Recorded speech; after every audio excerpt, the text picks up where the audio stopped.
The hospital corridor smelled like bleach and fear.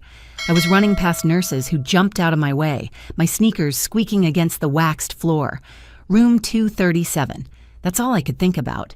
Room 237, where my 7-year-old son was fighting for his life. "Mrs. Fletcher!" A nurse tried to stop me, but I pushed past her. Nothing was going to keep me from Colby. When I burst through the door, my whole world tilted. There he was, my baby boy, looking so small in that huge hospital bed. Tubes ran from his tiny arms to beeping machines. His face was pale as paper, his dinosaur pajamas from this morning now replaced with a hospital gown that swallowed his little body whole. Dennis was already there, still in his work clothes, concrete dust on his jeans. He grabbed my hand when he saw me. "Vera, thank God you're here," he said, his voice breaking. Dr. Yates, a woman with kind eyes behind thick glasses, stepped forward. "Mrs. Fletcher, I need you to sit down." "I don't want to sit down. I want to know what happened to my son." "Your son has been poisoned," she said, her words hitting me like physical blows. "We found traces of ethylene glycol in his system. That's antifreeze. It's not enough to be immediately fatal, thank goodness, but it's serious. We're treating him now." Poisoned. The word echoed in my head.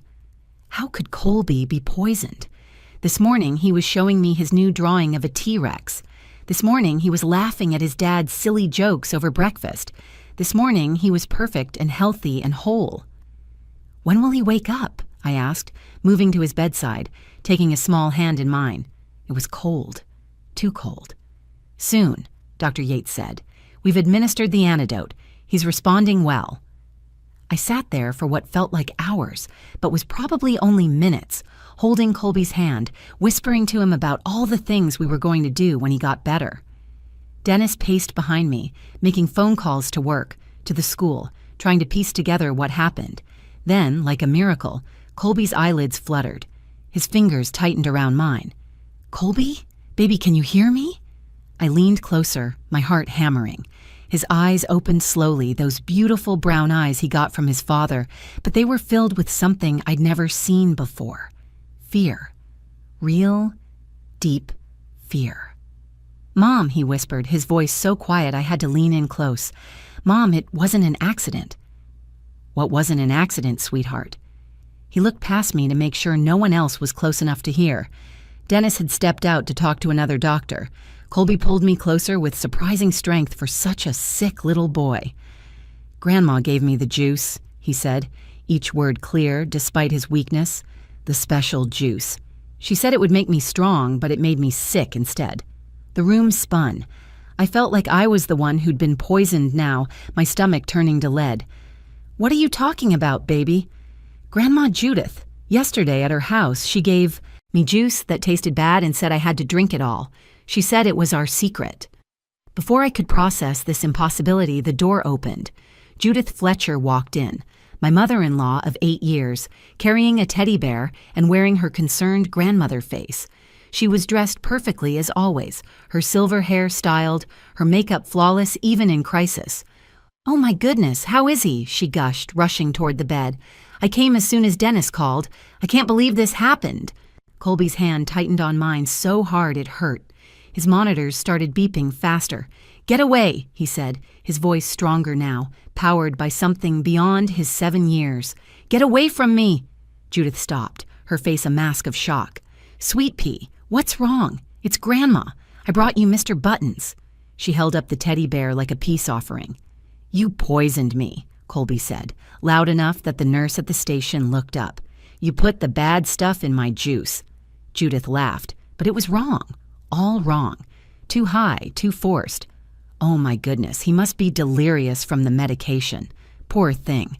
Kids say the silliest things when they're sick, don't they?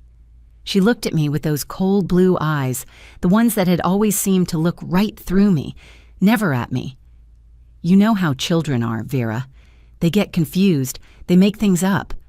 Something in her tone made my blood turn to ice. It wasn't concern, it was a warning.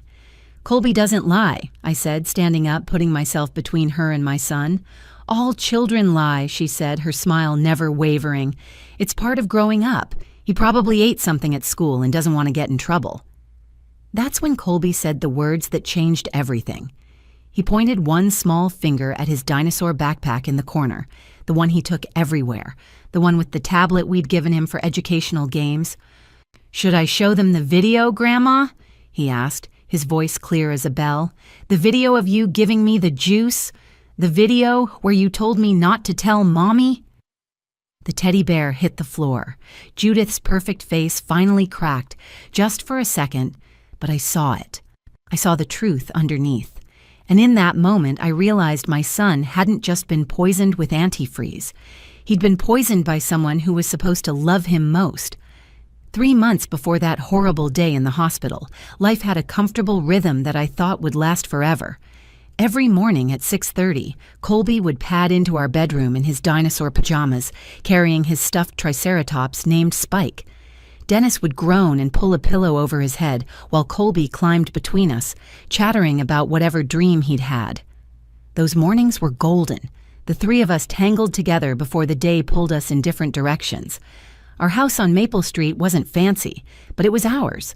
Dennis had fixed it up himself, spending weekends replacing windows and refinishing floors. The kitchen walls were covered in Colby's artwork, a gallery of crayon dinosaurs and finger-painted families where everyone had stick arms and huge smiles. I loved that kitchen, loved making breakfast while Dennis read the sports section out loud, and Colby built towers with his cereal pieces. "Mom, did you know that velociraptors were actually only as tall as turkeys?" Colby announced one morning, spilling orange juice in his excitement. "Mrs. Patterson told us yesterday, but they were still dangerous." "Clean up that spill, turkey raptor," Dennis laughed, tossing him a paper towel. My job at Riverside Veterinary Clinic started at 8:30, which gave me just enough time to drop Colby at school first. Dr. Hendricks had hired me 4 years ago when I was desperate for stable work. Being a veterinary assistant wasn't glamorous, but I loved it. The animals didn't judge you, they just needed help, and I could give it to them. "You've got the touch, Vera," Dr. Hendricks always said. "The scared ones trust you." Tuesday afternoons were when Judith entered our weekly routine. She'd retired from First National Bank the previous year after 35 years of telling people why they couldn't have loans. That's how Dennis described it when he was feeling honest about his mother. But when she offered to pick Colby up from school every Tuesday, we couldn't say no. Daycare was expensive, and she was family. "This is what grandmothers do," she'd said, sitting at our kitchen table with her perfect posture. "Besides, someone needs to make sure Colby gets proper snacks. All that processed food at school is terrible for growing minds." Dennis had been thrilled. "This is great, Mom. Right, Vera?" I'd smiled and agreed because that's what you do. You don't look a gift horse in the mouth, especially when that horse is your mother-in-law who already thinks you trapped her son with an unplanned pregnancy. Oh, she never said it directly. Judith Fletcher was too refined for that. But there were comments, little jabs wrapped in concern. When I'd gotten promoted to senior veterinary assistant, she'd said, "That's wonderful, dear. Though I suppose it's still mainly cleaning up messes, isn't it? Dennis, remember when you wanted to be an architect? Before everything changed? Before I got pregnant.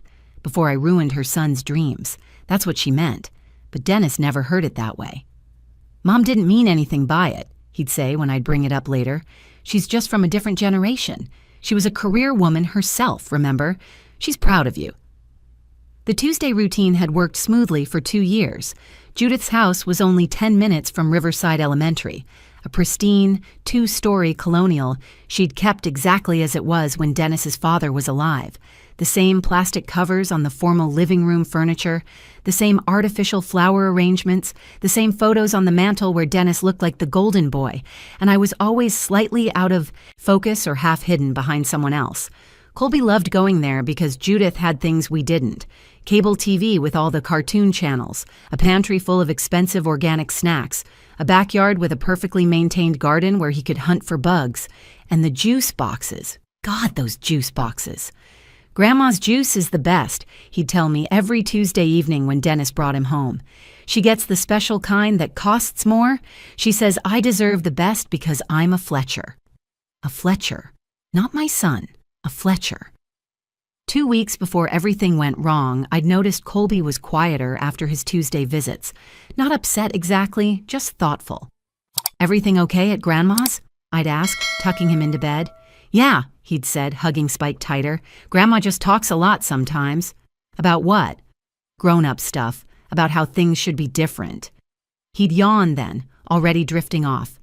She says you don't understand our family, but I think you do, Mom. You understand everything. I should have pressed harder. Should have asked more questions, but I was tired from a long day of wrestling with a scared German shepherd who needed stitches, and Dennis was calling me to come watch TV with him. So I'd kissed Colby's forehead and left it alone. That was my mistake, thinking the danger would come from outside our family, not from within it. That Tuesday in October started like any other. Colby had woken up excited because his class was making papier-mâché volcanoes. He'd gotten toothpaste on his dinosaur shirt at breakfast, so I had to help him change while Dennis packed his lunch. The morning was rushed but normal, beautifully normal in a way I'd give anything to have back. At the clinic, I was dealing with back-to-back appointments, a cat with diabetes, a boxer puppy who'd eaten a sock, an elderly beagle with arthritis. My phone was on silent in my locker, which is why I didn't see the first 3 calls from the school. Dr. Hendricks found me in exam room 2, holding down a particularly anxious German shepherd while he examined its ears. Vera, you need to take this call, now. The urgency in his voice made my stomach drop. I apologized to Mrs. Chen and her dog and ran to the break room. The school's number was on the screen. Mrs. Fletcher, this is Principal Morrison. Your son collapsed during art class. He's being transported to Memorial Hospital by ambulance. You need to get there immediately. The drive to the hospital was 20 minutes. That felt like 20 years. I ran 3 red lights. I didn't care. All I could think about was Colby's face at breakfast, laughing at his dad's impression of a pterodactyl. He'd been fine. Completely fine. Dennis met me at the emergency room entrance, still in his work clothes, concrete dust on his steel-toed boots. They won't tell me anything yet. They're running tests. We sat in those horrible plastic chairs for an hour before Dr. Yates appeared. She was young, maybe 35 like me, with kind eyes behind thick glasses. But her expression made my heart stop. Mr. and Mrs. Fletcher, I need to ask you some questions. The blood work shows your son has ethylene glycol in his system. That's antifreeze. The levels aren't immediately life-threatening, but this is serious. We've started treatment with fompizole, which counteracts the poison. Poison? Dennis stood up so fast his chair scraped against the floor. How the hell did my son get poisoned? That's what we need to determine. Has he been anywhere unusual? Had access to any garage or automotive supplies? No, I said. We don't even have antifreeze at home. We use a different brand of windshield fluid, the safe kind. Dr. Yates made notes on her tablet. What about his routine yesterday? Where was he? School until 3:15, Dennis said slowly. Then my mother picked him up. He was at her house until I got him around 6. We'll need to check everything he consumed in the last 24 hours. Can you contact your mother? Dennis was already pulling out his phone. I heard him talking to Judith, his voice tight but controlled. 20 minutes later, she swept into the emergency room like she owned it, carrying grocery bags. I brought sandwiches, she announced. Hospital food is poison. She stopped, seeming to realize what she'd said. I mean, it's terrible. How's my grandson? They finally let us all see Colby around 4 p.m. He was awake but weak, IV lines running into his small arms. The moment he saw us, tears started rolling down his cheeks. Mommy, my tummy hurts so bad. I know, baby. The doctors are making it better. I smoothed his hair back, feeling his forehead. Too warm. Judith approached the bed with her arms out. Oh, my poor sweet pea. Grandma's here now. Colby's whole body went rigid. He turned his face into my shoulder, his fingers gripping my shirt.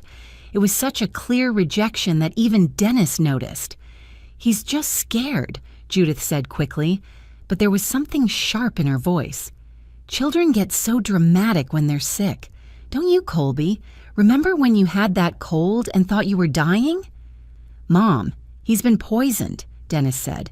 This isn't a cold. Well, I don't understand how this could happen. He was perfectly fine at my house. We did homework, he played in the garden, had his snack, the same routine we always have. She looked directly at me. Maybe he got into something at home this morning. You know how rushed mornings can be. Things get forgotten. Dangerous things get left out. The accusation was subtle but clear. I felt Dennis tense beside me. We need to check everything, Dr. Yates interrupted. Mrs. Fletcher, what exactly did Colby eat and drink at your house? The usual, crackers, some apple slices, and juice. The organic kind, very expensive. I always give him the best. Do you still have the juice box? I threw it away. I'm not in the habit of keeping trash. Her tone suggested, this was another failing of mine, that I probably did keep trash. That night, after Judith left, Colby finally spoke more than a few words. His voice was small but clear. Mom, she's lying. The juice tasted bad, really bad, but she made me drink it all. After Judith left that evening, something shifted in the hospital room. Colby kept looking at his dinosaur backpack in the corner, then back at me, as if he was working up the courage to say something important. Dennis had stepped out to get coffee and call his foreman about missing tomorrow's work. It was just me and my boy in the dim hospital light. Mom, Colby whispered, checking the doorway to make sure we were alone. Can you get my backpack? Please? I retrieved it, the familiar weight of it making my chest tight. Just this morning, he'd been wearing it, bouncing down the hallway to his classroom. Now here we were, in a hospital room that smelled like disinfectant and fear. Check the front pocket, he said, his eyes serious in a way that broke my heart. 7-year-olds shouldn't have eyes that serious. Inside the front pocket was his tablet, the little iPad mini we'd gotten him for his birthday. He mostly used it for educational games and watching videos about dinosaurs. I looked at him questioningly. I recorded Grandma, he said, the words coming out in a rush. She says mean things about you when Daddy's not there, really mean things. I wanted to show Daddy, but then I got sick and forgot. My hands were shaking as I opened his tablet. The password was 1234 because Colby insisted he could remember it. In his Photos app, there were 3 videos. The thumbnails just showed Judith's living room from a low angle. When did you take these? Different Tuesdays. I figured out how to make it record without her knowing. Mr. Rodriguez taught us about documenting things in science class. He said evidence is important. I put in my earbuds and played the first video, dated 3 weeks ago.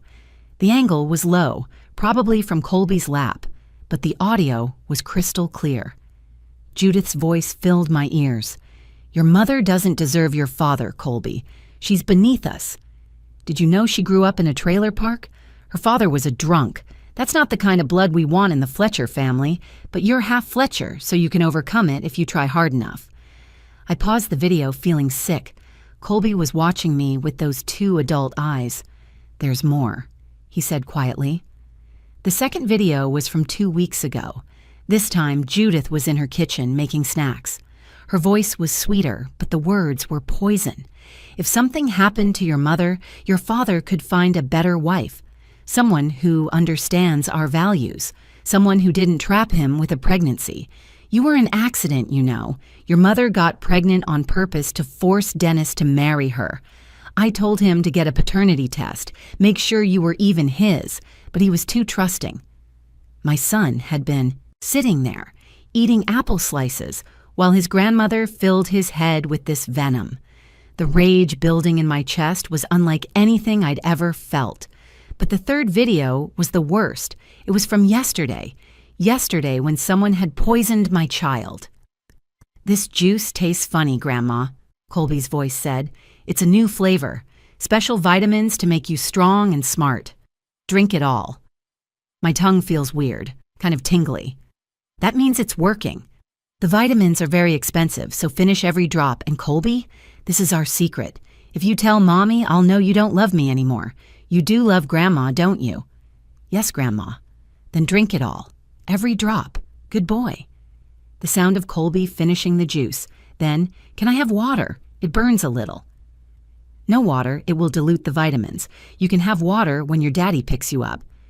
I ripped out the earbuds and ran to the bathroom, barely making it before I threw up. She had poisoned him. My mother-in-law had deliberately poisoned my 7-year-old son, and he'd been smart enough, brave enough to record it. When I came back, Dennis was in the room holding 2 cups of coffee. He took one look at my face and set them down. "What's wrong? Is Colby okay?" I handed him the tablet and the earbuds. "You need to watch these, all of them." I watched my husband's face change as he viewed each video. The confusion, then shock, then a rage I'd never seen before. Dennis was a gentle man, slow to anger, always defending his mother. But this was different. This was his child. "I'm calling the police," he said, his voice deadly calm. "Wait." I grabbed his arm. "Let's be smart about this. She'll deny everything. She'll say the videos are fake or taken out of context. We need to do this right." "What do you suggest?" "She's coming back tomorrow morning. She always does. Let's talk to the doctors first, make sure they document everything. Then we call the police and let them handle it properly. We need to make sure she can't hurt Colby or anyone else ever again." Dennis pulled me into his arms, both of us shaking. "How did I not see this? How did I let her near him?" "Because she's your mother. Because we want to believe the best about family." Detective Rivera arrived at 7 the next morning, before visiting hours officially started. She was exactly what we needed: methodical, experienced, and absolutely unwilling to let family politics interfere with attempted murder of a child. She watched all 3 videos twice, took notes, and coached us on how to handle Judith's arrival. "Let her come naturally," Rivera said, positioning herself in the hallway where she could watch but not be seen. "Don't accuse her immediately. Let's see what she says when she doesn't know we have evidence."